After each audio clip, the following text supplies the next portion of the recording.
How are you doing, Lee? I'm great, man. How are you? I'm doing really good. We got to kind of have lunch together. I was actually, as we're prepping for this, it's always good to see you. And it's funny how I like running into people that are always in motion. And everywhere that you and I have connected, there's action happening. Yeah. Like the first time that we spent time together, we saw, people writing real estate marketing that was hitting New York Times bestsellers lists. And other times that we're getting together, we're seeing more dynamic people start to take over the market, like Follow Up Boss. Right. We've been with Follow Up Boss for quite some time now, and it's really felt like we got to build it with them.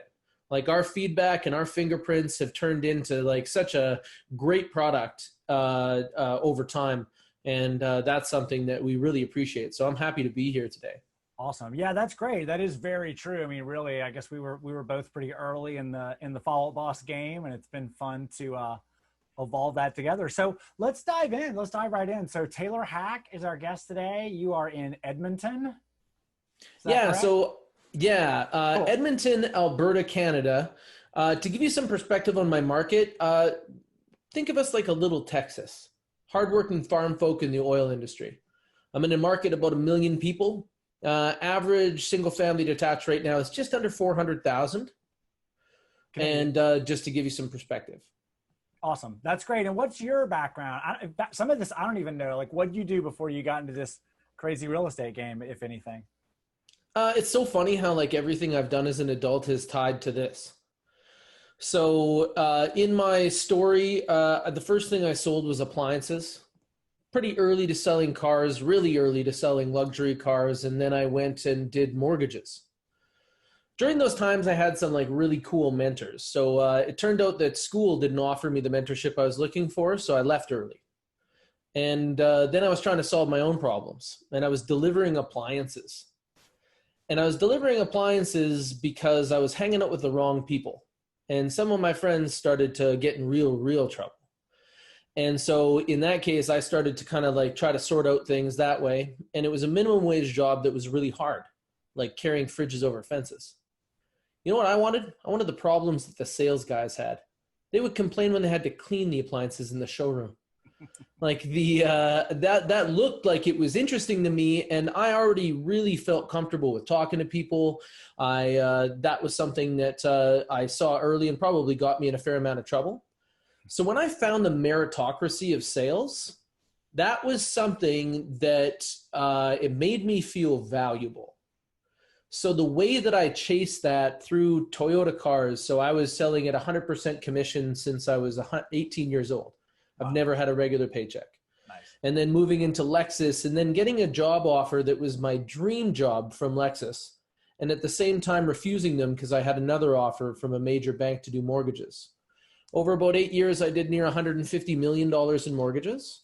And during that time, I started to really understand that mortgages was at the edge of my wheelhouse. And I was working with realtors and I was looking around and I was like, man, if I hop the fence, I don't think that this is going to go your way. And the more I watched, the more I started to see. And I was able to start to see the difference, even in contracts that I was receiving as a mortgage person, the difference between top agents and not agents. And so when I came over, I was a guy with a game plan. I was uncommon. I got a business coach when I was like 11th month into real estate. And it was because I was concerned I couldn't manage the growth. I did like 39 transactions that year on the way to doing 60 transactions in 6 months by year 3. Nice. That's great. So with that kind of volume, that was lots of change. Yeah, absolutely. So speaking of like talk a little bit about the plan, if you can, kind of like what was the early plan? What was your vision as you were getting in? I looked at real estate and I knew what needed to happen. I knew that I needed to find clients and help clients. I also really understood that the value of me was based on my network. So understanding that it was my job to make sure that the people around me just knew that I was in real estate. The first place I could lose was friends, families, and associates that were in the process of buying or selling real estate that didn't know I was an agent. Right. So that was something that was key. And now when we teach our teammates, because what I run is a very high performance team, like my top agent made just around $250,000 himself last year. And so in that case, what we talk to teammates now about is getting that database started, almost like an achievement unlocked program. Like when you achieve as many database entries, then we'll start opening lead generation and things to you. Nice. That's really, really smart. And just tell us a little bit, I guess, high level, what was the path? Like who's the first hire? What mistakes did you maybe make along the way? Like what's the path from then to now? Okay, so the first hire in my company was a business coach. Awesome. And that was because I wanted to manage me and manage my growth. And I knew that I needed somebody to collaborate with because a lot of people get business coaches when things aren't going well. But we know that the only adults that we are aware of that have coaches are the highest performers. Like if you're a professional athlete, you have coaches, several of them. It's kind of chicken or egg, right? Which is the or cause and effect. So I was like, there's somebody I'm not sure if you're familiar with like Average Joe's marketing. He was talking about treating yourself as $1 million horse. What would you feed yourself? How would you treat yourself? And so on. And that was one of the things is like, I wanted to take care of my career. And I felt like having the eye in the sky would help me understand things, and it did. So here's a perspective on that. Because I did that as my first sequence, when it was time to hire an assistant, I didn't have to wonder for a while. So I would have wondered for a while and been nervous. And instead, I had somebody that said, hey, this is the metrics and you've hit them. It's time now. Right. The other thing that I did right out of the gate is I never paid myself more than 45% of any commission I ever made. Nice. That's super. I run a company. The intake of my company is line one of my company, and I work for my company. And if I'm never going to pay anyone else more than 45% of any commission, then I better not pay myself more than that. Yeah. Because it's not sustainable.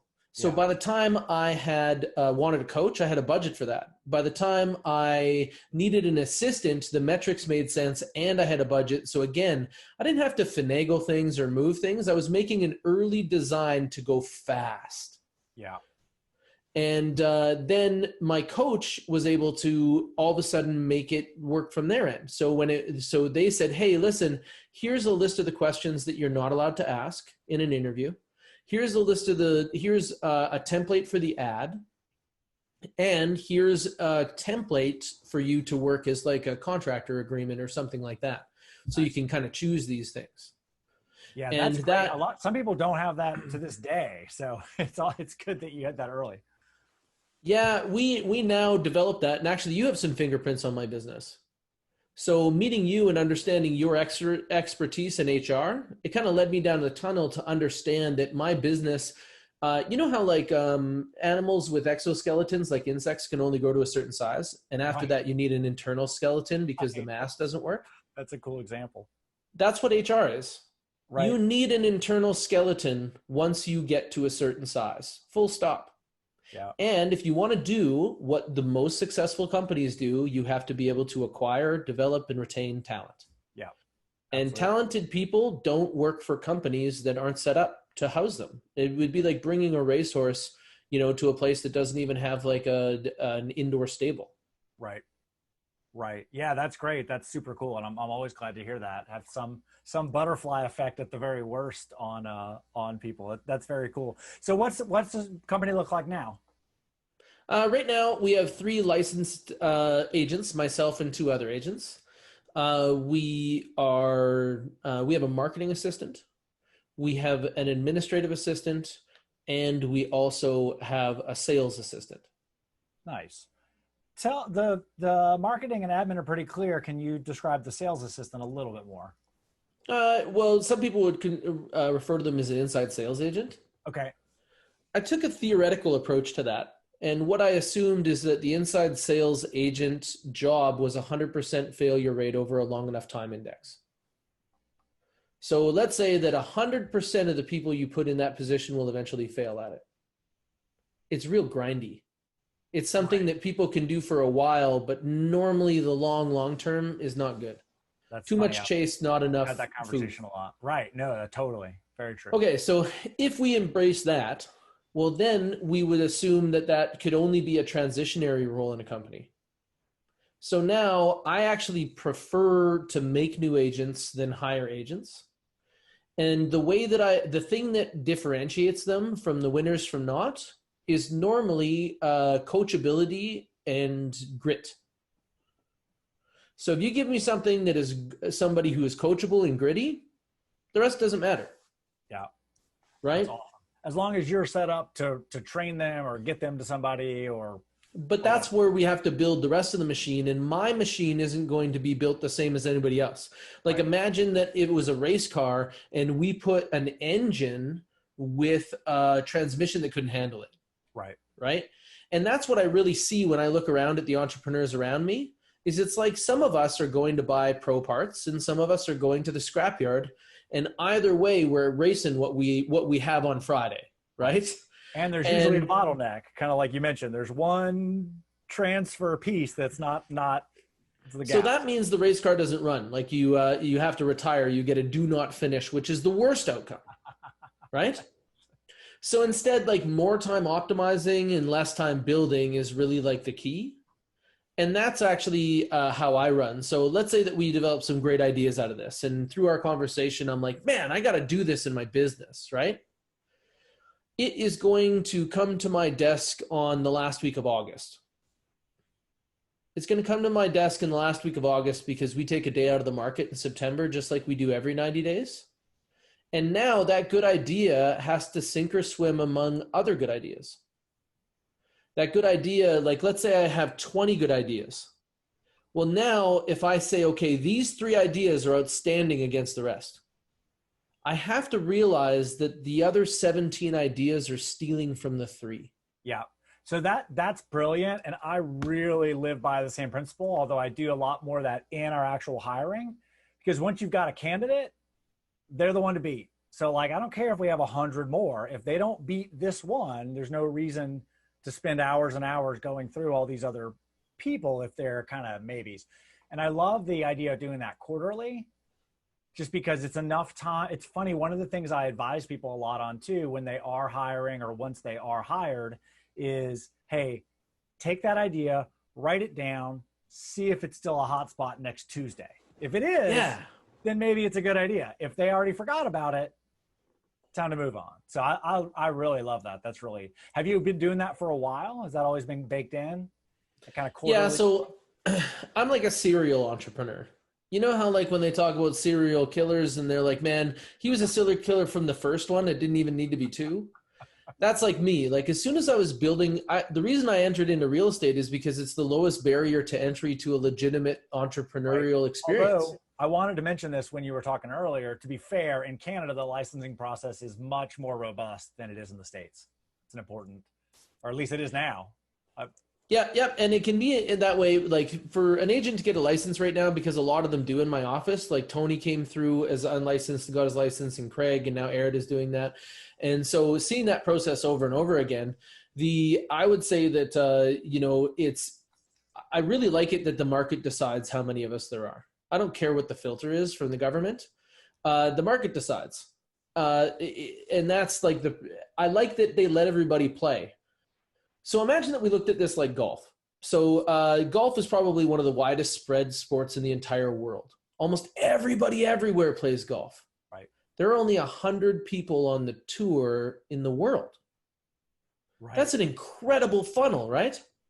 So in real estate, we have a couple of things that are human that interfere with us in weird ways that are tough until you see them. And unfortunately, if I reveal this to some people, this is going to be glasses you can't take off. Okay? So the reason there are so many people in real estate is this. They don't want a boss, and they think this allows that. And shelter is universal. It's just like everybody with a voice thinks they can sing. It's such a base need, and we all grew up in houses, so we know lots about them as far as we're concerned. So that is why it's such like the other thing that appears in is our marketing. So in real estate, the problem is not getting people to look at stuff. It's false positives. It's too many people looking at houses and not at, like, it's too few needles in these haystacks. Right. Right. Right. So that's something that really comes up. And so I like the idea that last year I made it into the top couple of percent in the world for Remax, which is a pretty reasonable benchmark. Actually, I've been in the top 2% since 2017. Nice. And in doing that, I really felt like I got to run the gauntlet, because you see a lot of entrepreneurs in many different spaces that have come through real estate, and that was where they showed they were outstanding. Because if you don't have relationships into other places that get you access, like one of the reasons that I do public speaking is because it gets me access. Right. Like in 2017, I got to see Mark Zuckerberg's office in person. And that was because I was an Inman. I was nominated for Realty Innovator of the Year at Inman. Nice. So I like those things. That really helps, because I find that when I get connected in person to people, like I did with you, like I did with Chris Voss, the FBI negotiator. Yeah. Yeah, like the Chris Smith, the author of Conversion Code. Right. Dan Corkle, the guy who makes our CRM. To like meet the guy who makes the car is an amazing thing. And I think that more people should look at what high level connections they have access to. And those people like you and I, like I mentioned, that we only ever see each other in fast company. Right. Yeah, that's great. That's such a good analogy. And I really love that you mentioned that, because frankly, I didn't even have a way to frame that. And it really makes sense to hear you say it that way. So I appreciate that. And that was all great advice and great information. Let's dive now into kind of the review and action plan segment, where just maybe high level at first, or kind of overview things, but let's dive into some segmented action plans. Okay, so let's first start with the theory. What does your company make? So this is where the illusion is for a lot of agents. So a lot of agents believe that they buy and sell houses. I don't ever see real estate agents signatures on purchase agreements here. Do you see them on purchase agreements there? No, sir. Tough to argue that you buy and sell houses when your like signature is not on a purchase or sale agreement. So now what do we actually do? We help people buy and sell houses. Agree or disagree? Right. Absolutely. We're a team with them, actually, because with, a listing that's mispriced is handcuffs. And a buyer that, maybe they call themselves picky or whatnot, but they don't land. Same thing. It's work with no pay. Right. So now you have to look at what your company makes, and what the best companies make out there is feelings. Right. Right. So the thing that Apple did in computer technology around the mid 2000s, like 2005, when all of a sudden when you opened the MacBook, it was like this oh moment. Like it was just like, it was so crazy. And then the same thing, like how a Tesla makes you feel now. Like they have delivered a user experience inside of a car that makes you care less about the car. Right. Like and that's what cell phones do. Is cell phones now all look alike from the outside, so they're way more to do with their user experience. So now look at like the other evidence of that, like McDonald's. McDonald's is the #1 real estate company in the world. That's what most of us know, right? Right. But the resonating effect is that they hold our children against us. Our children will talk about the next toy. Right? Just like my daughter did at breakfast today, looking to close her next McDonald's deal. Right? And no, a lot of us don't know that McDonald's is the #1 toy company in the world. That's wild. I didn't know that. And that's because they found that was the experience that made the attraction. Yeah. So we love to make our kids happy. They do that and they win. So now look at real estate and say, okay, what do we want to create? So if I was looking at like what I wanted to create, I would want to create something that would get me my next thing. I would want my fuel to also be my exhaust to be my fuel, the same as much as I could.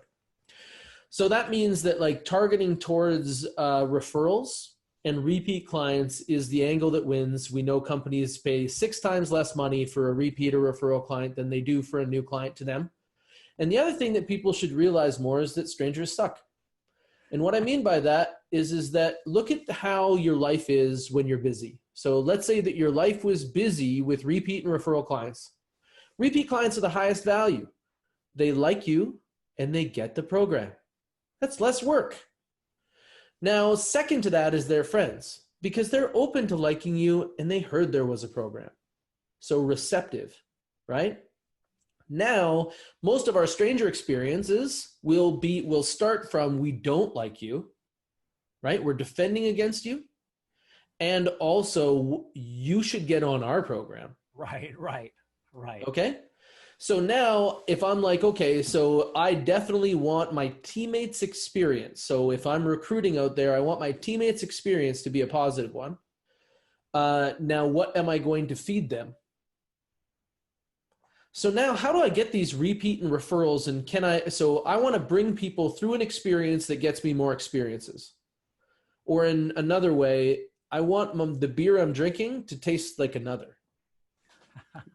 See how beer does that? It closes That's the next one. That's a curious analogy. That's really funny.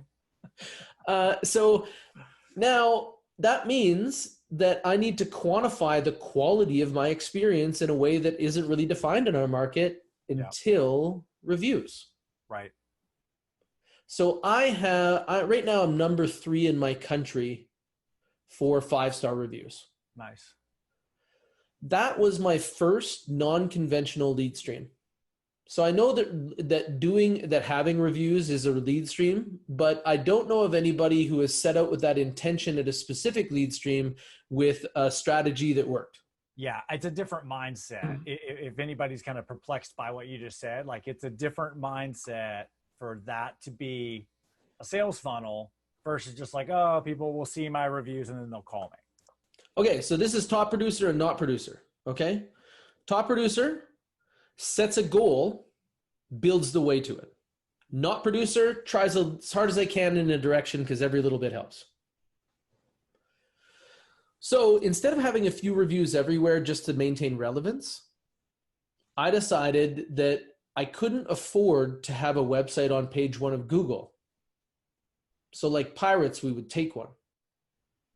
So we chose Rank My Agent because the reviews are verified, which means that, so if you looked at all the different review companies, verified reviews are more valuable than non-verified reviews. Nice. Right. Reviews that are tough to crack, like Yelp. Yelp is known for a defensive algorithm that makes it you can't cheat. You almost have to have like a credit history with Yelp. Right.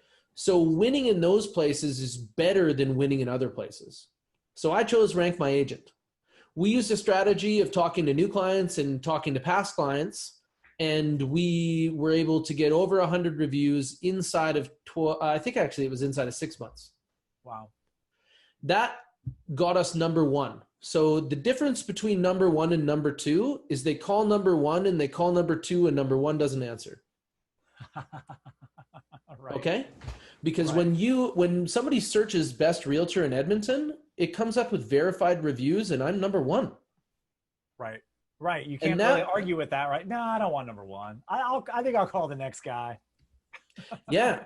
So, I got pop-ups coming here. Oh, yeah. There's Rank My I'll Agent. just move it. Is that what you said? Yeah, rankmyagent.com. So that's why. So the reason I chose it is because when I typed best realtor in Edmonton into Google, it was on page 1. So I wanted to own a website on page 1, and I don't think anybody can argue that I own that place. Right. Now, the other thing, what it got me, so why would I want to build something that gets 5-star reviews is because that being in that position last year, we tracked it to hard numbers, $112,900 of commissions. So that's why it was worth it. Nice. So that means that I spent $5,000 with training my staff, with developing assets like pictures and stuff that we could put on Rank My Agent, with making email templates where we ask for reviews in Follow Up Boss, and developing a timing that would result in 5-star reviews almost perfectly. Meaning that there's a time and an experience where you can ask for a 5-star review that will give you higher results, and there's a method that you can use to ask for 5-star reviews that will give you higher results. Yeah, and that now, goes if you back do to that, having a strategy around it, right? Not like, oh, I guess we should get a review. We just had a closer. It's a strategy. For you. So now the result is I'm almost 100% past second place, and out of the top 10, I have one of the highest numbers. I'm at 4.98, which is awesome because nobody trusts a 5. Right. So now looking at that and say, so that's why I wanted to build this. So when I was looking at building an experience, I said, what do we want to make? Every process is its product. That's a common phrase in tech. So if you were saying, oh yeah, it does this, and it's like, well, actually it does this more than anything else. Well, then it actually is for that. So what does your machine make? If you get a big lead generation machine, like some of the top agents, what you'll find is your money, it makes cash, but it's not resonating the same way that, and it's not an effective strategy if you're not in that position. So now looking at what we wanted to achieve was a 5-star review with helping somebody buy and sell their house. We also had some metrics in there, like we wanted to be profitable. So price cutting wasn't part of our strategy. And then we took a look at all the things it would take to result in that. So you have to iron out a lot of the pain points. Yeah. No, that's great. Can you mind sharing a little bit of the actual process? Like at what point, for example, one of the stories I always tell is, when I was active in production, I would always talk during the process about being invited to the housewarming party. And so I'm teeing up housewarming party. I didn't throw it. I didn't organize it. I just got invited. And when you walk in, everybody's like, oh my goodness, that's my agent. He sold us this house. Like, it's a so what is the value of being at a housewarming party? And everybody there is like, hey, there's the awesome guy that got us this house. You're a hero. You've like, never been more impressive than the realtor that got them the house at a housewarming party. Right? Like as a professional speaker, when I'm in Edmonton, I'm just Taylor. But when I leave and I come to anywhere else, I'm Taylor from Edmonton. Right? It's like a superpower. So so you looked at like your product and how to queue that up, and then you closed it and made it happen. Yeah. These earpods are losing it. But so when I was looking at my process and how to make it happen, part of explaining this is to understand that I see companies as cybernetic organisms. Companies are teams of humans and computers working together to achieve goals. Nice. Okay. So now if I took all of the steps that it took to deliver a 5-star experience, I have to decide who's going to do the steps. And the first thing I'm deciding now is it going to be a human or is it going to be a computer? Now, if I'm looking at what it takes to deliver the quality of a 5-star experience, there's a metric you can use to determine how much of it can be automated, right? And how much of it could be automated is just enough so nobody knows. Right. And so what I mean is that I am shooting a lot of videos repeatedly. Like we send our paperwork by signing process, but I preview everybody's paperwork using BombBomb screen share beforehand. Nice. And that's because I want to have a team of agents that are all compliant. I don't want to have compliance issues. And reviewing paperwork is the rules in almost everywhere that practices real estate. So in that case, we do that kind of step process, and I'm not shooting one listing agreement one time with General. This is your listing agreement to you because it's part of our service. Yeah. But when I'm doing it that way and I'm just doing videos and then sending signing, I do those things one shot now. Like I've been doing one shot for a long time. Like it is 7 minutes for me to send out paperwork with like all the stuff on it. And that's way less work than going there. Or than the alternative, which is have them call in with questions or them having or objections that haven't been addressed. Yeah. So now all of us have already been down this path. Like you're legitimate in business when you have your first client. When somebody parts with money for what you got, that's it. And I'm going to preface that by saying happy client. And I'm going to say also that if you want to be a survivor, it's a 5-star client.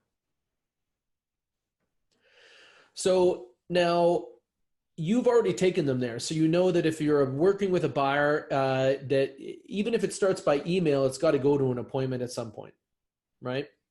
So email working up to phone working into appointment working into closing the relationship.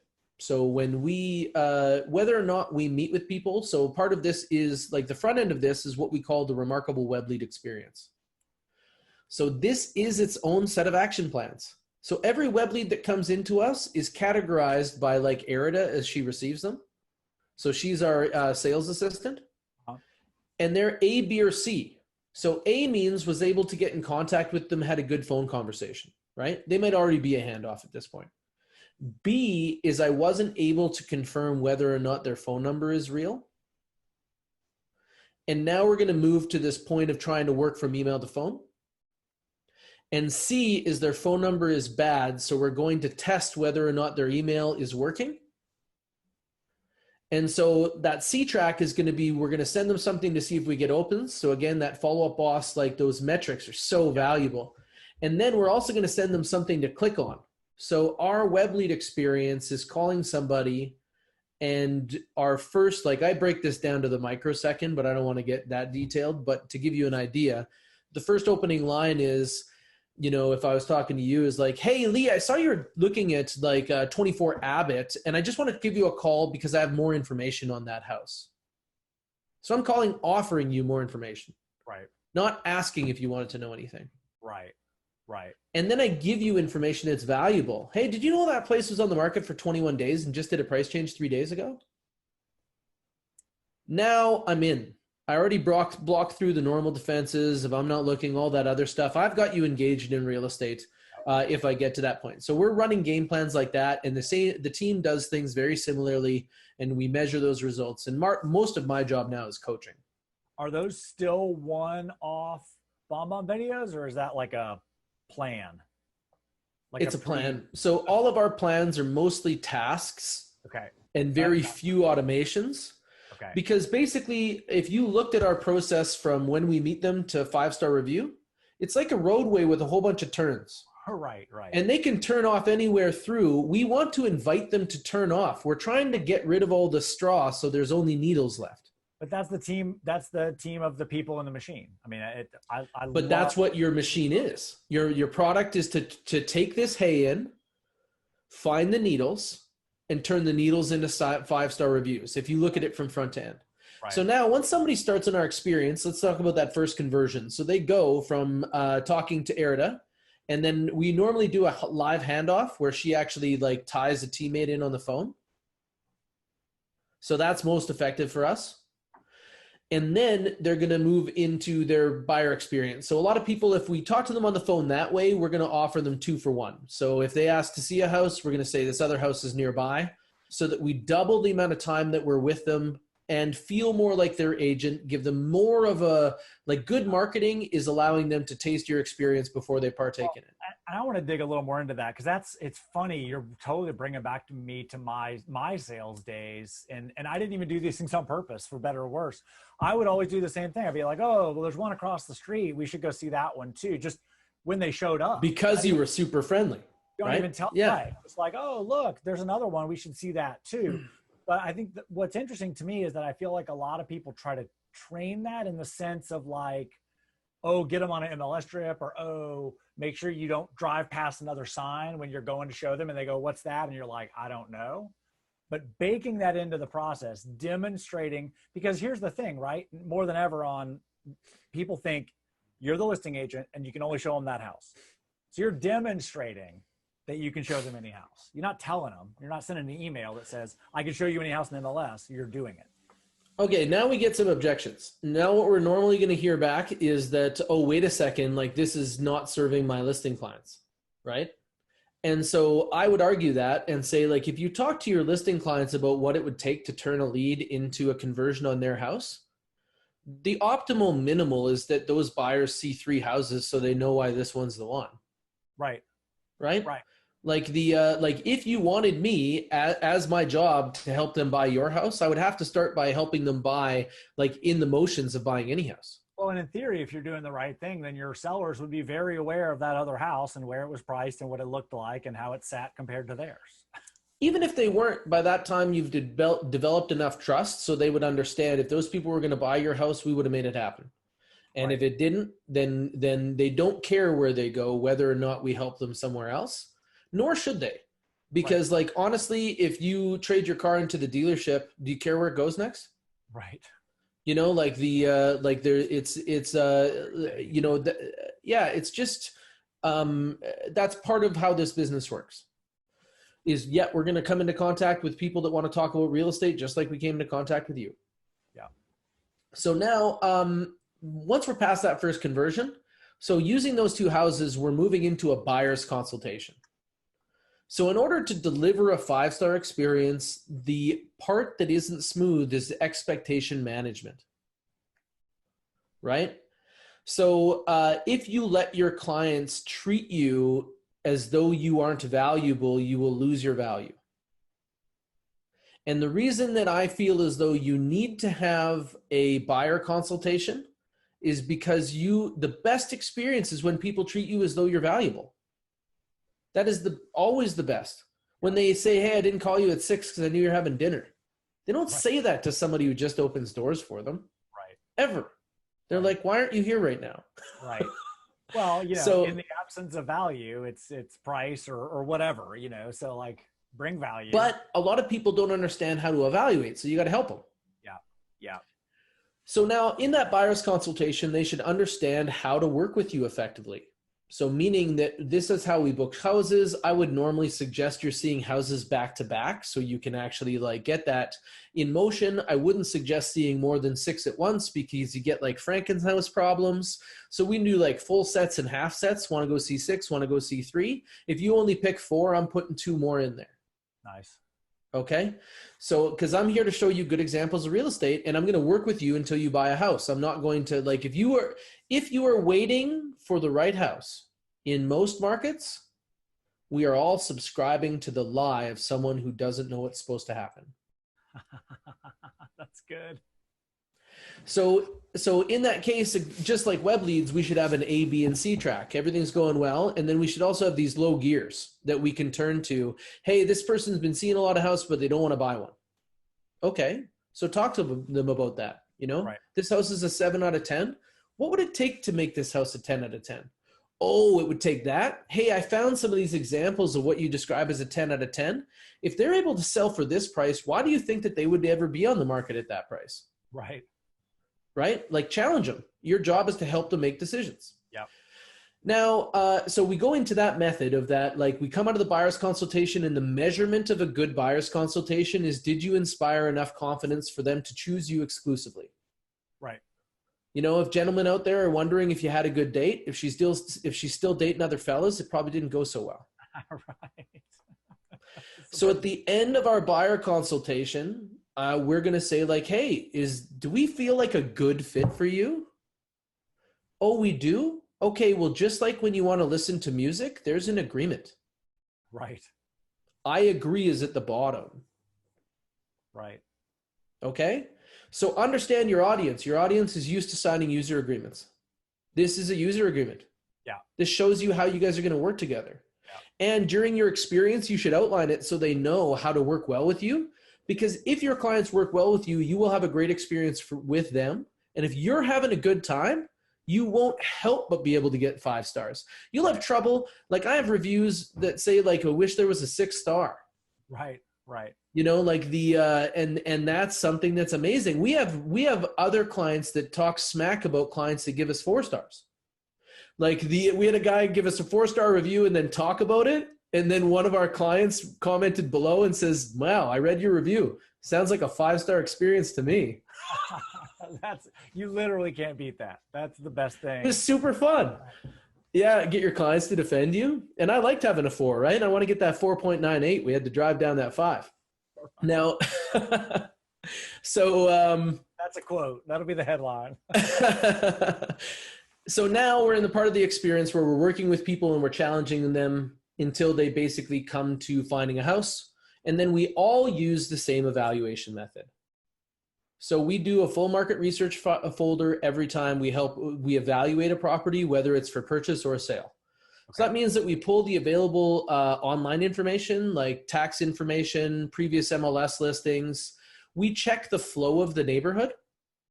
So we pulled the last 90 days stats in there. How many out of 3 houses are selling? What's average days on market? Is there anything else like this on the market? Nice. And then we do evaluations. Time of offer, right? That's not at time of offer. Yeah. Right. So only if you like it will we price check it. If you're in offer position, we're going to go, right?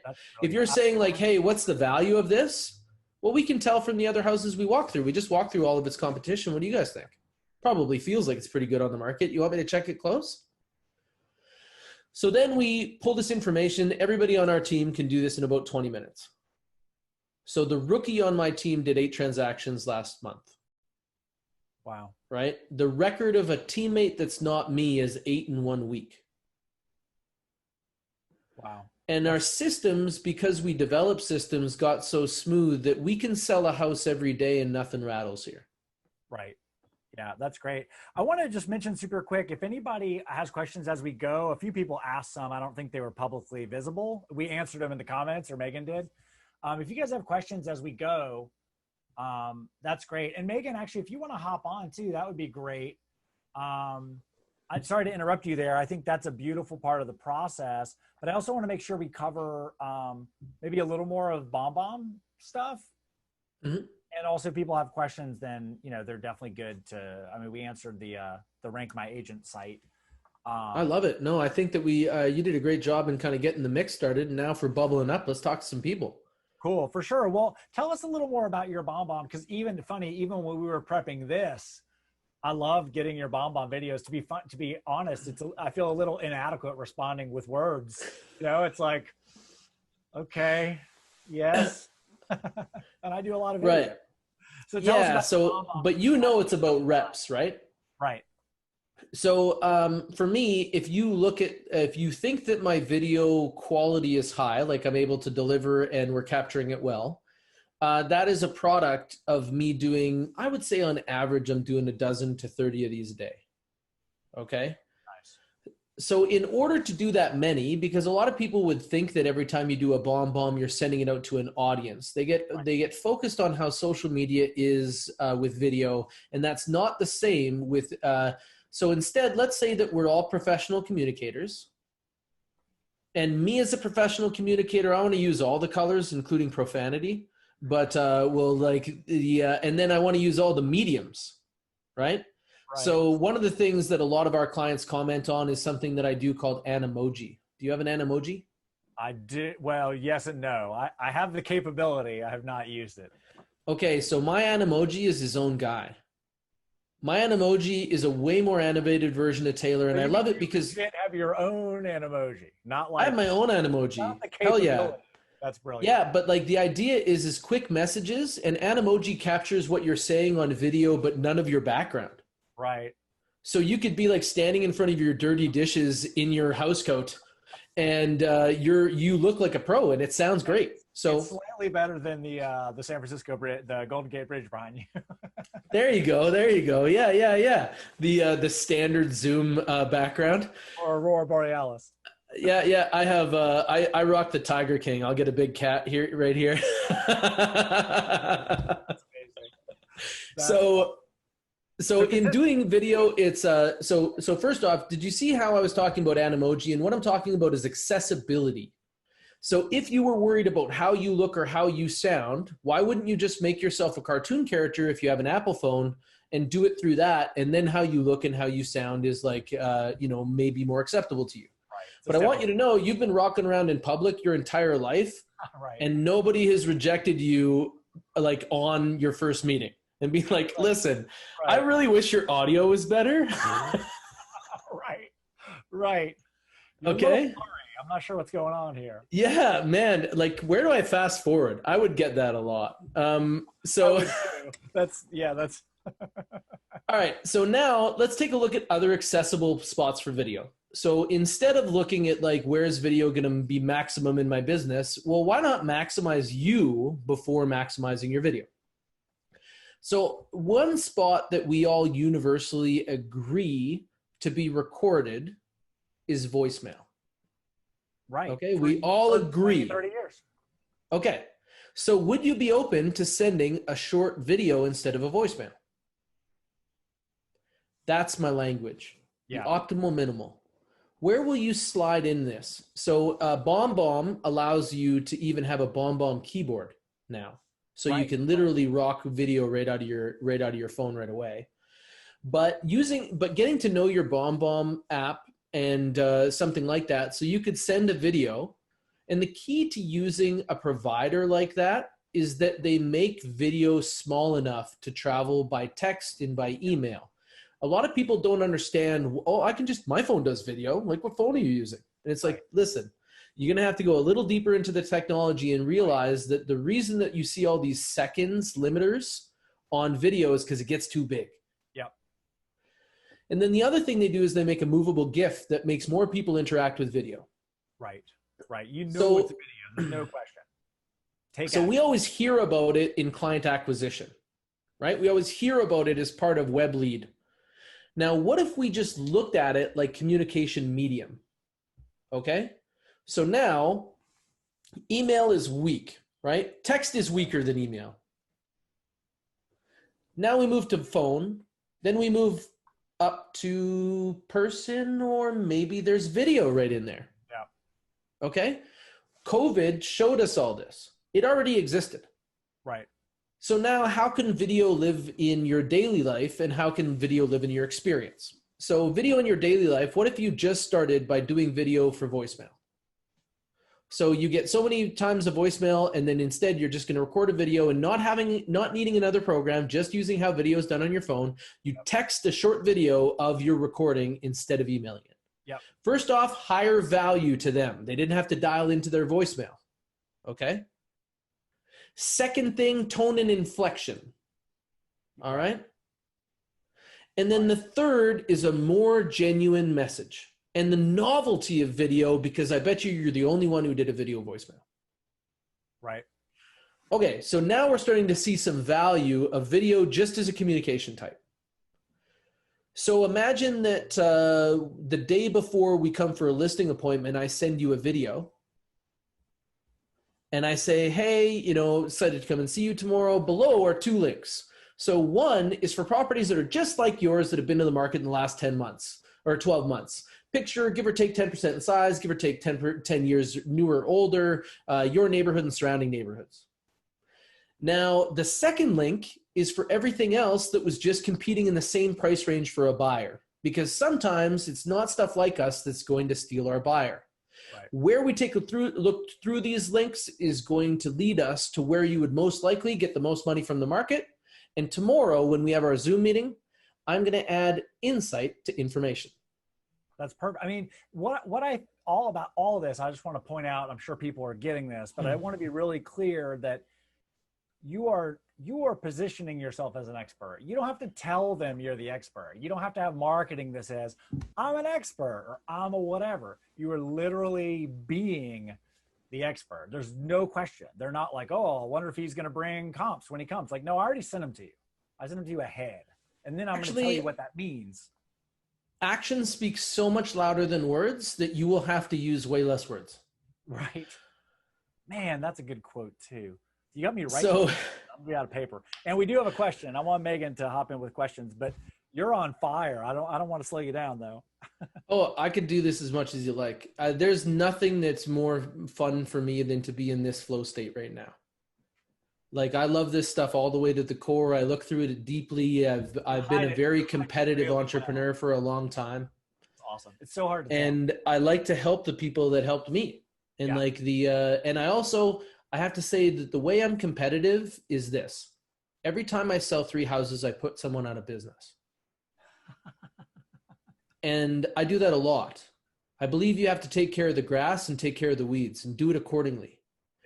And one of the reasons that drives me to sell real estate is I believe that selling houses and buying houses is the largest piece of family business.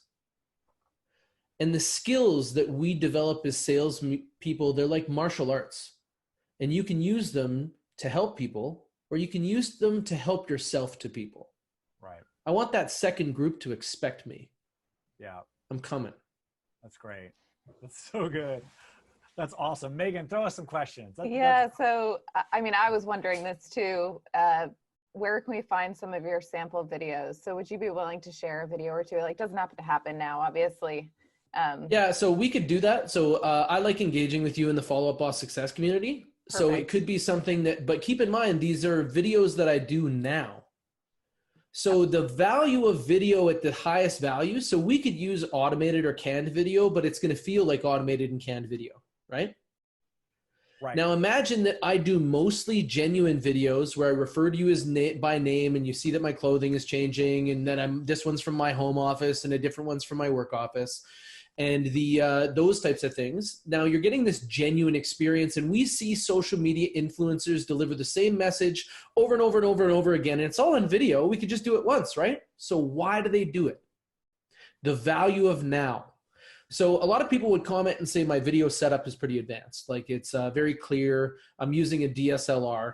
And the idea is because video is one of two things. It's quality or it's now. Now so I'm looking to do this at the highest level possible. So I wanted to deliver the most quality at now that I could and train myself to be able to do it in one shot, because then nobody can catch me. Right? I just this is my skill set that I get to use to compete. Other people are going to get way better looking images than me. So how do I compete with those people? Well, speaking of, so I mean, I'm glad you mentioned that, because the Follow Up Boss Success community, I mean, you posted a video in there yesterday in response to me saying, hey, we're going to do this session. And full disclosure, it's funny, Taylor and I have we both have that odd memory for little details.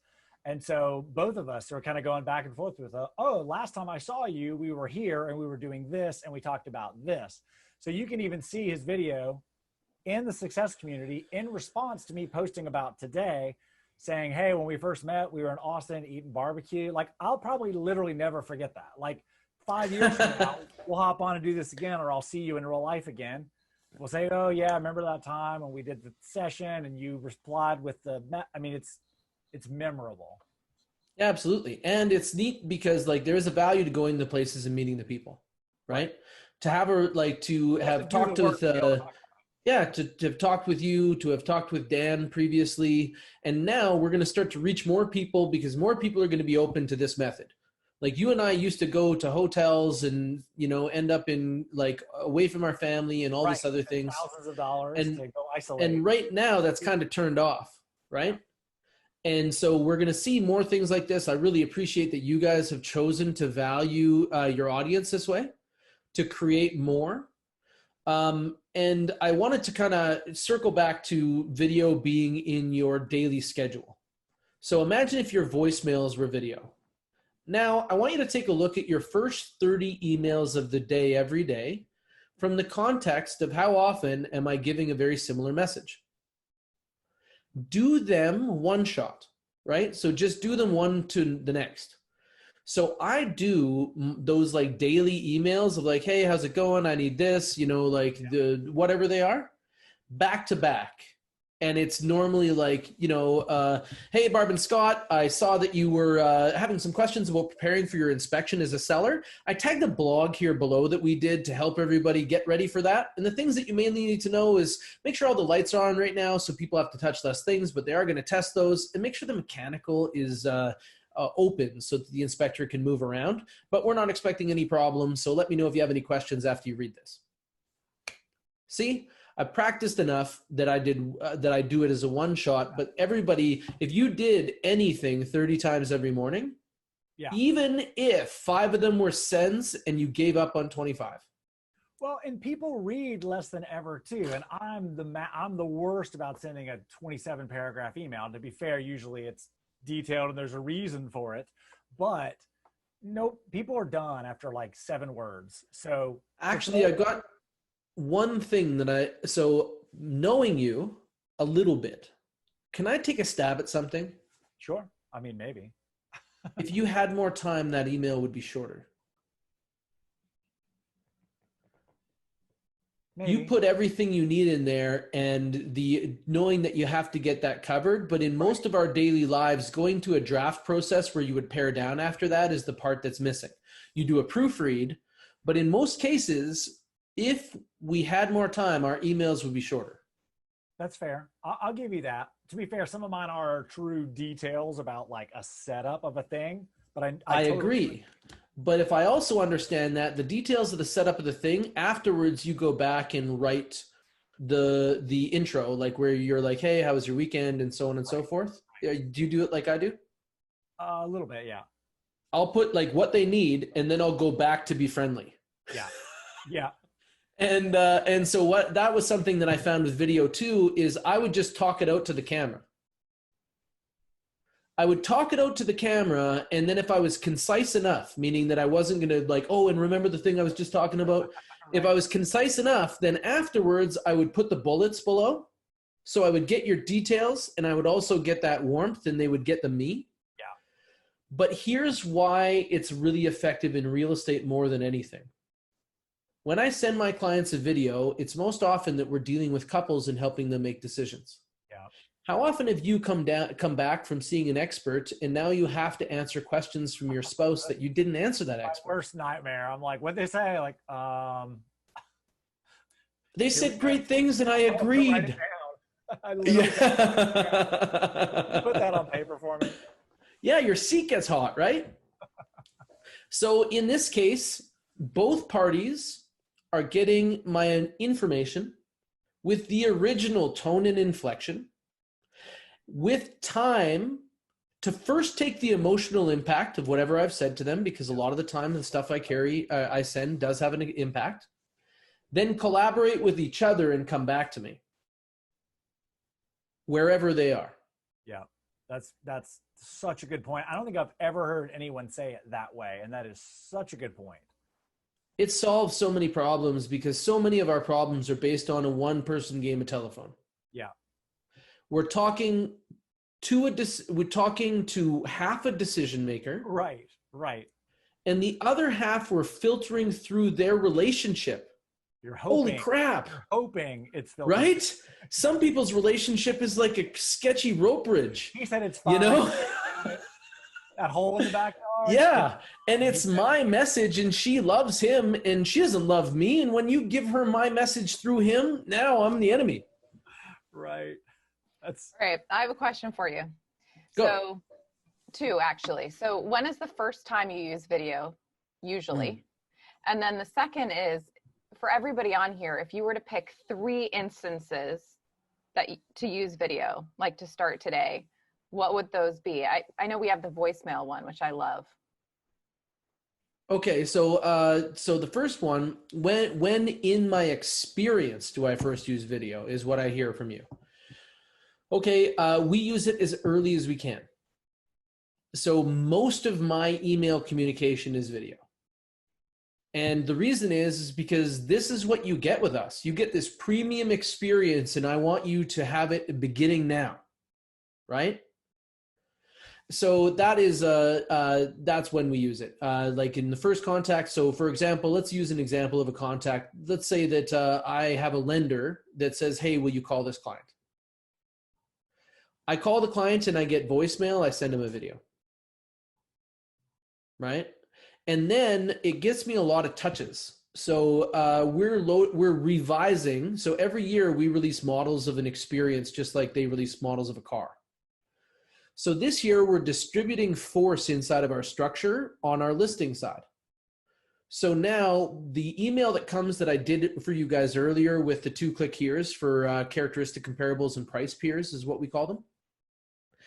That one will also carry like more information on what listing clients had to say about us, and a seller's toolkit of blogs for other helpful people and, you know, preparing your house for sale.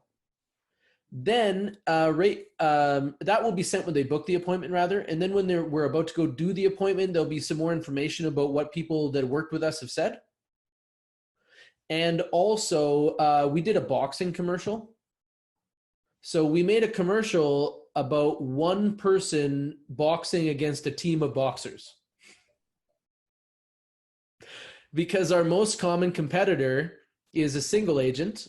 And what our argument is that a team of specialists will always outcompete a single generalist.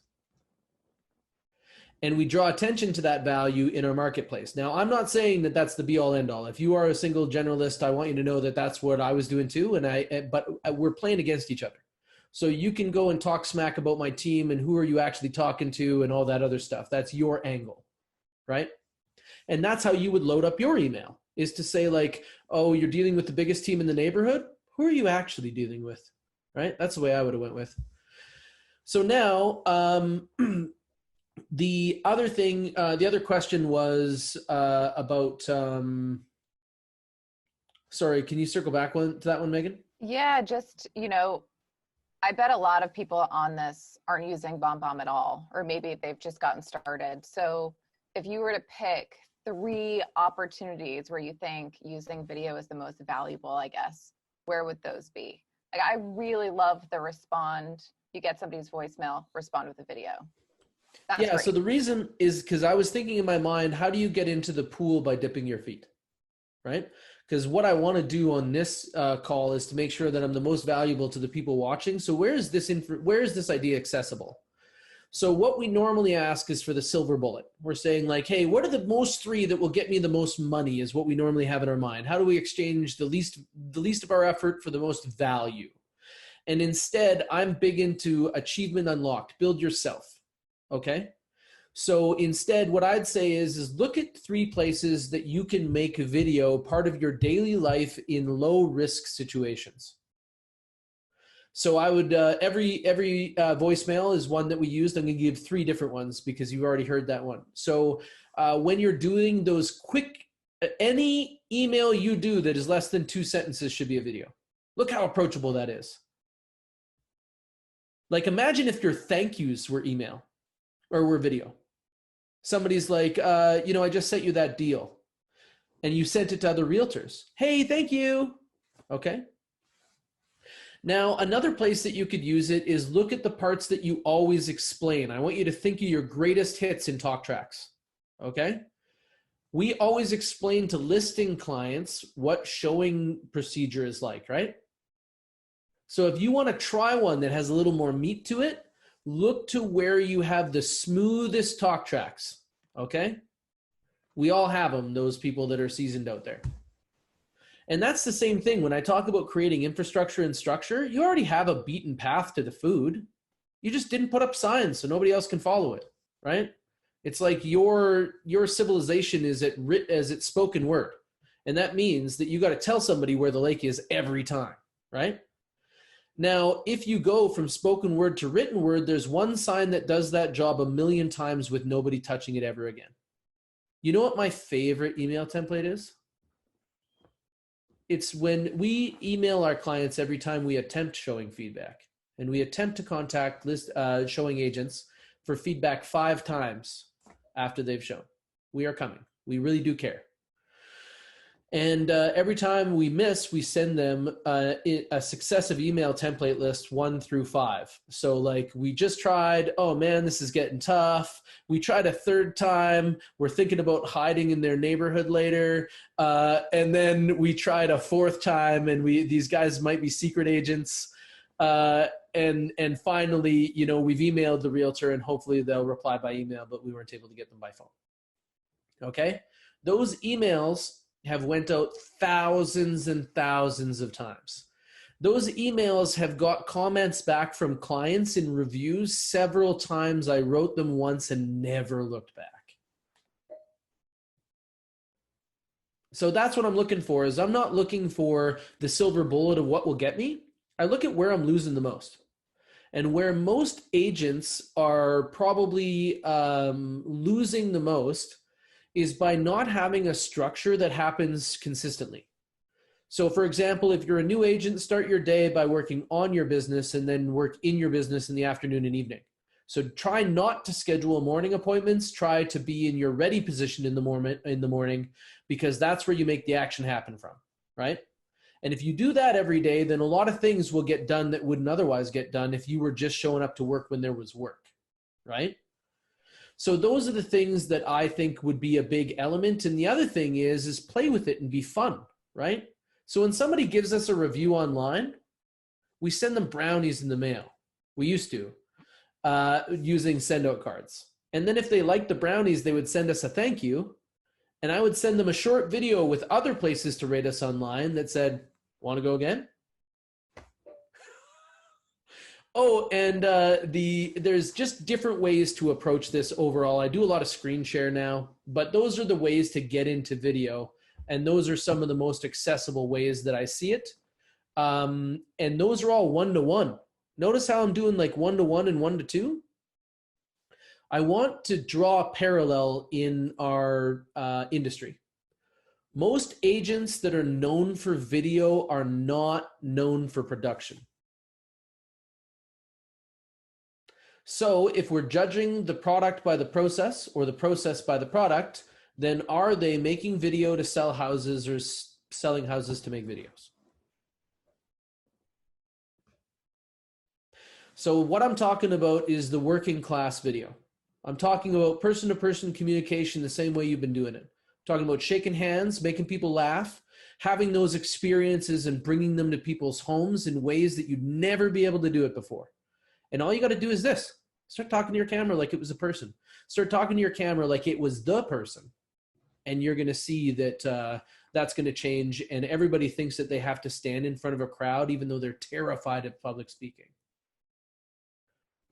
Yeah, that's a great example. We've got some more questions that I think have some quick answers, but I love the idea of, I mean, to me, honestly, I think presenting the offers and those sort of things by screen share and explaining in advance, like that is brilliant. That is next level to me. And that is just the best possible way to present an offer.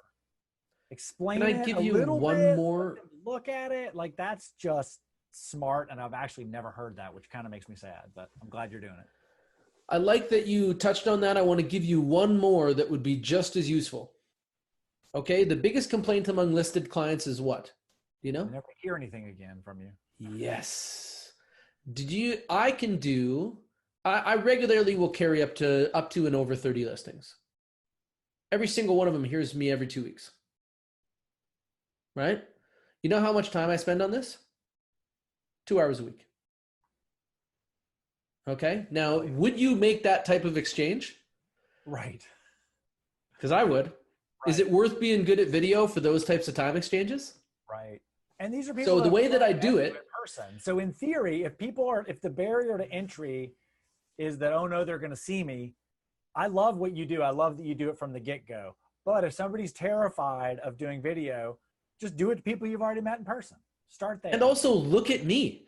I'm like the only person that when you meet me in person, it's worse. Like I'm better by video. Oh my goodness, that is ridiculous. But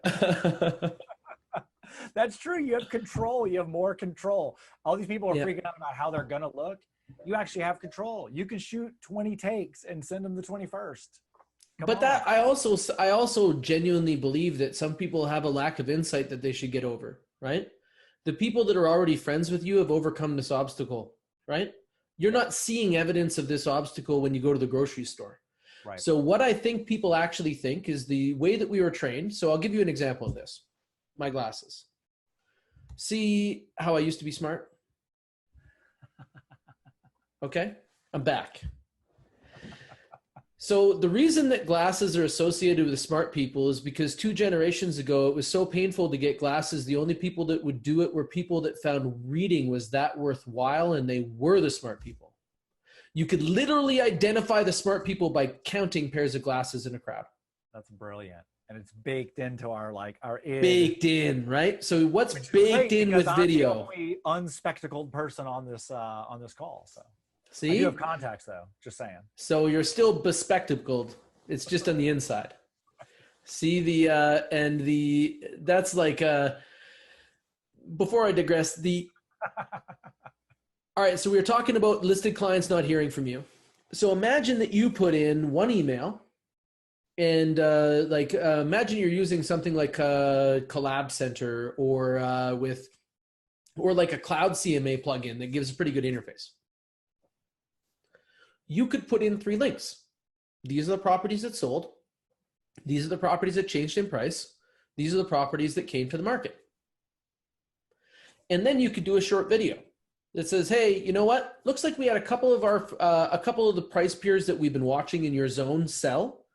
I did take a look, and the agents that sold those properties did come and take a look at your place. So it looks like we're getting every available buyer in the marketplace. We do have some new competition. The second link is showing you a couple of listings moving into your price point nearby. And this is how real estate works. We're going to see that new listings steal all the attention from the old listings, and they try to get attention back by changing in price, because what buyers want to see is the movers and the shakers. So now that we've been on the market for about 30 days in our marketplace, we're statistically less likely to get an offer than likely to get an offer unless we start making changes. And then we just lead them through it. So I get responses from my regular listing updates that are solving a pain point for me that prevents me from getting to 5-star experiences. Like if my clients don't hear from me, that's the game. And I'm turning it into people calling me back and being like, so what do you think we should change to? Right. Because husband and wife got it at the same time, got to talk and came back. And the emotional impact was moved away from me because the phrase we use on my team all the time is don't get covered in negatives. Yeah. Well, here's the negative element is, go ahead. What's brilliant about that. That conversation's way harder on the phone or in person than shooting a video that's kind of a read-only. Like that should be real easy for people to adopt, because it's way easier for you to say what you need to say and give it to them in a read-only way. They don't see it in they don't see the damage in the read-only way.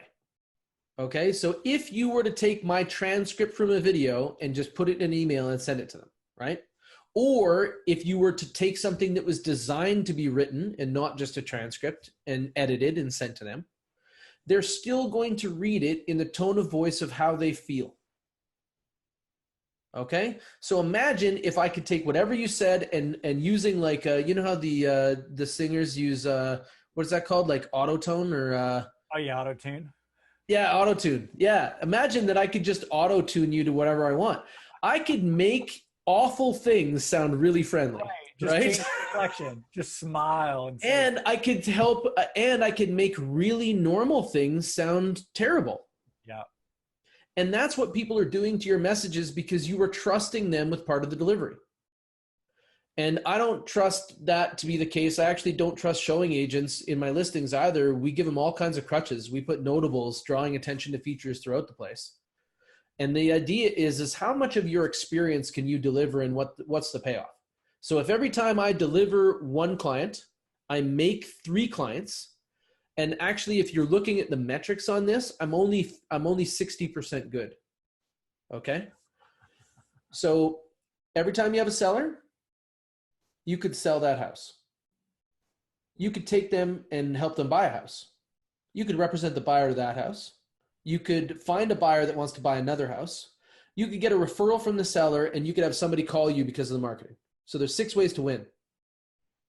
So how many of your 6 are you getting? That is the reason to design a killer client experience. Yeah, because we get 3. Focus on getting the 1, right? Could you imagine if every time you dropped your hook in the lake, you got a fish on the hook and 2 in the line? Right. Would you call that guy a bad fisherman or a great fisherman? That's brilliant. That's so good. I think we could go for like another hour, and I want to. Well, I want to invite you to come back to me. Okay, and here's the reason. Right now, a lot of us are seeing market suppression that's resulting in a lot of action. And if we actually measured it correctly, the action that was missing early in our market isn't all, we're getting less on top of the regular action than there would be if you just combined it. So that's how we know that this might be artificial and might be something that's not going to continue to maintain. So now 4th quarter this year is where we're going to see that government money is going to run out in most cases. Any deferred mortgage payments for the places that had those available to them are going to stop. And right up until now, if we're noticing what the trend is as people reach financial certainty, they enter the market. And less of them are reaching financial certainty than if you took the entire measured year-to-date amount. Now, we're also going to see the other end. So right now, we're going to see this pendulum swing from this side to this side. And what that's going to mean is later, we're going to get more inventory to the market because of COVID. Instead, right now, we're seeing less inventory and more buyers than normal. So we're seeing this hotspot. Everybody's like, it's going to be fine. And honestly, Warren Buffett about this. Warren Buffett says that if everybody else is scared, you should be greedy. And when everybody else is greedy, you should be scared. So if I'm talking to more and more people about playbooks from a hard market, because every year in the last 5, real estate's been worth less money in my marketplace. So we have been taught in the world from one of the hardest places to do it. and and we had to change. And the things we had to change was our ideal client profile, looking for recession resistant places. We needed to align ourselves with entrepreneurs that were also headed that way. And by doing that, number 1, 2, and 3 on our lead streams is repeat, referral, and strategic alliance. And those are very low cost lead streams so that we can remain being lean and mean. So if you're experiencing this in your community later and you want to talk more about it, I've been making the playbook for a hard market for quite some time, and it's been working out. Awesome. So what's the best way to connect with you? Facebook, or you want to give an email, or what's the best way for people to link with you?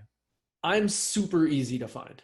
Like, I'm the universal recipient. So you can find our company, Hacking Company, everywhere. I am on Facebook. I'm active in the Follow Up Boss Success community, as well as some other real estate masterminds and so on. And there's lots of ways to get in touch and talk to me. And if anybody out there is also saying, man, I'd like to hear more of what I have to say on anything, I'm doing more and more of this now as I transition out of the sales position in my team. So this is the last year I'll be client facing, and we've got some great talent up and coming that's going to really put my records on the line. So I'm excited. I love that. Hopefully coming to a city near you too, but we'll keep the word out there. And I really appreciate you being on, Taylor. It was great. And you said a lot of notable things. We'll also get the recording out to everybody here in the next day or two. So thank you. I appreciate the invitation. Thank you. Absolutely. Thank you so much, Taylor. Cheers.